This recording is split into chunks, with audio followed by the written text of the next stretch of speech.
पूछ ही सकता है पार्लियामेंट के अंदर। अगर आपने देखा होगा कि हमारे सदर साहब बैरिस्टर ओवैसी साहब कितने सवाल पूछते हैं आप लोगों के हित में, गरीब लोगों के हित में, मगर आपने जिसको एमपी बना के भेजा उनको तो पार्लियामेंट में ज्यादा सवाल पूछते हमने कभी देखा ही नहीं। चलिए पार्लियामेंट में आपने सवाल नहीं पूछा, कम से कम पाकुड़ के इस इलाके में आके आप लोगों के हालचाल पूछ लेते। 5 साल में एक बार तो आते, या 5 साल में 2 बार आ जाते, 10 साल में भी 1 बार या 2 बार शायद इस इलाके में नहीं आए होंगे। आज हमने अपनी टीम के साथ, शाकिर साहब के साथ, शमशाद के साथ पूरे इलाके का हम लोगों ने दिन में भरी गर्मी में दौरा किया और हमने यही पाया कि गरीब बच्चे जिनके तन पे पूरे कपड़े भी नहीं है वो घूम रहे हैं और उनकी सुध लेने वाला कोई नहीं। यहाँ पे अगर इतनी बड़ी गर्मी में कोई बीमार हो जाए, किसी को लू लग जाए, तो आसपास कोई ऐसा अस्पताल नहीं जहां पर उसका इलाज करवा सके। आपके घर में आपकी माएं बहनें कोई भी बीमार हो जाए तो उस अस्पताल में कोई ऐसी सुविधा नहीं जहां पर तुरंत उनकी जांच कराई जा सके। आप लोग यहाँ से गाड़ी करके, कोई सवारी लेकर के मालदा जाते हैं, कोई भागलपुर जाते, साहब ने बताया कितना दुख और कष्ट होता है। जबकि पाकुड़ कोई छोटा क्षेत्र नहीं है, बहुत बड़ा क्षेत्र है। एक से एक बड़ी मायने यहाँ पे लगी हुई है। पैसे का इस क्षेत्र में कोई कमी नहीं है, सिर्फ जो कमी रह गई है इस इलाके में वो है नीयत की। कहीं ना कहीं जिन लोगों को आपने अपना नेता बना के आगे भेजा उनकी नीयत नहीं है कि वो लोगों के लिए काम कर सके।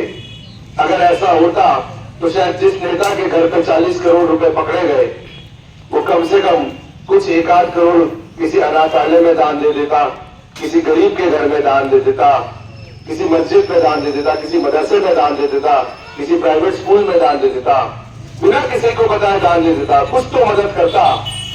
पर वो भी नहीं हमको देखने को मिला। और इतना पैसा जब उनके नौकर के घर पे निकलता है तो आप सोचिए कि उनके अपने घर पे अगर सरकार सही तौर से जांच करे तो कितना पैसा निकलेगा। तो ये पैसा किसका पैसा है? ये आप लोगों की मेहनत का पैसा था जो ठेकेदारी में निकला, 2 नंबर के कामों में निकला। क्योंकि कैश तो सरकार कहती नहीं है इतना रखा जाए। कुछ समय पहले नोटबंदी हुई, पर नोटबंदी के बाद भी नेताओं के घर में 40 करोड़ रुपए निकल रहा है। आप समझ सकते हैं कि यहाँ के नेताओं को आपकी चिंता नहीं है।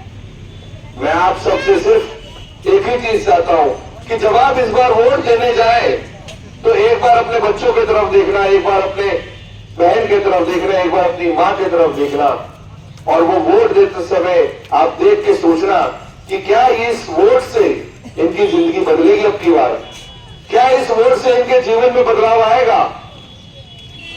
मैं जैसे साहब ने बताया बाहर का नहीं हूं, मैं बरौरा का रहने वाला हूं। मेरा घर परिवार भी आपके जैसे ही था। मेरे घर में नौकरी करने वाले इकलौते मेरे पिता थे जिनकी नौकरी स्टेट बैंक में लगी। मेरी दादी के घर में कुछ ज्यादा खाने पीने को सामान नहीं था। एक वक्त का खाना खा के मेरे पिताजी पढ़े, मेहनत करे, बैंक में नौकरी करी। उनकी बैंक में नौकरी करने से हमें अच्छी शिक्षा मिली। आज हमें इस काबिल बनाया कि हम आप लोगों के सामने खड़े हो सके और अपने नेताओं से सवाल कर सके कि आपने हमारे भाइयों बहनों के और हमारी बहनों के क्या किया है। मगर देखिए क्या हालत है यहाँ की, कि नौकरी तो दूर की बात है, यहाँ पे अच्छी शिक्षा नहीं है। जब आपके बच्चे पढ़ेंगे नहीं, लिखेंगे नहीं, तो सवाल ही नहीं करेंगे। कहीं ना कहीं यहाँ के नेताओं ने सोच रखा है कि पाकुड़ के लोगों को अच्छे स्कूल की जरूरत नहीं है, अच्छे यूनिवर्सिटी की जरूरत नहीं है। क्यों? अगर आप लोग पढ़ लिख लेंगे, अच्छी यूनिवर्सिटी में डॉक्टर बनेंगे, इंजीनियर बनेंगे, लॉयर बनेंगे, वकील बनेंगे, तो आप लोग इन नेताओं से सवाल करेंगे कि हमारा हक कहाँ है।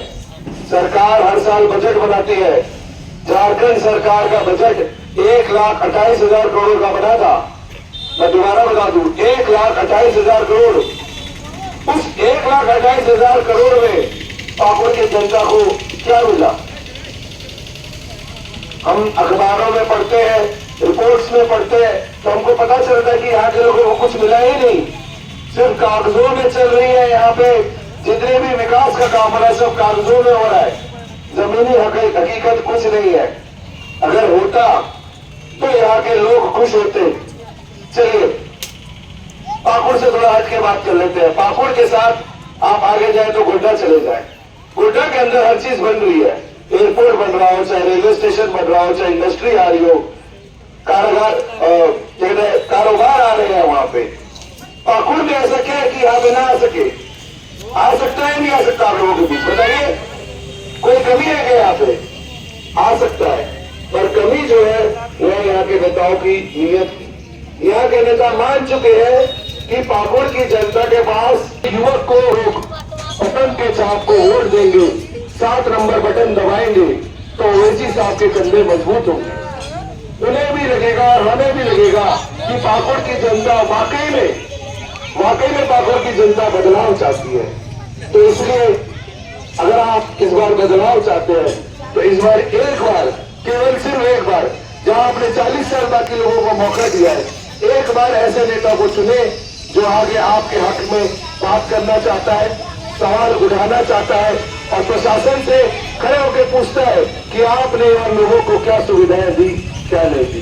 बहुत बहुत धन्यवाद मेरे भाइयों।